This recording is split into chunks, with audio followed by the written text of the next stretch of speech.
ma soprattutto nella Formula 1, errori commessi dai top driver nel corso delle prove ufficiali, e ce ne sono stati molti, veramente hanno dimostrato quanto sia veramente realmente difficile interpretare al meglio le zone nuove della pista di Monza, curvone veloce, poi la staccata alla seconda variante che si sta prendendo dei riferimenti diversi rispetto agli anni precedenti, e poi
Well, I think Michael was doing a very good job. We knocked off a lot of wing today, and I think he was keeping it up there.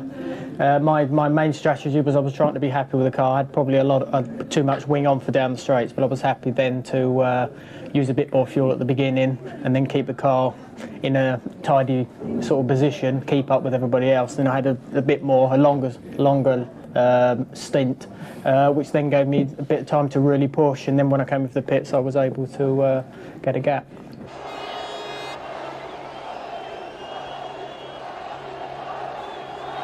In terms of reliability, we have solved a lot of problems, and that's been our biggest enemy this year. It's been the reliability, and yes, McLaren and Mercedes, they've done extremely good work now to develop the engine in a situation where you can trust the engine and you can really give a hard time for the engine from start to finish, and you can trust it will least for the end of the race. President of the Automobile Club of Italy presents the trophy to Heinz-Harald Frentzen. Rosario Alessi, l'avvocato Rosario Alessi, presidente dell'Automobile. It was coming all together this weekend, the writing or signing for Sauber and then the first podium ever. And at first I have to say I'm really, really happy, and I didn't know how sweet it was, like staying on the podium, the crowd there shouting. For me it was just amazing.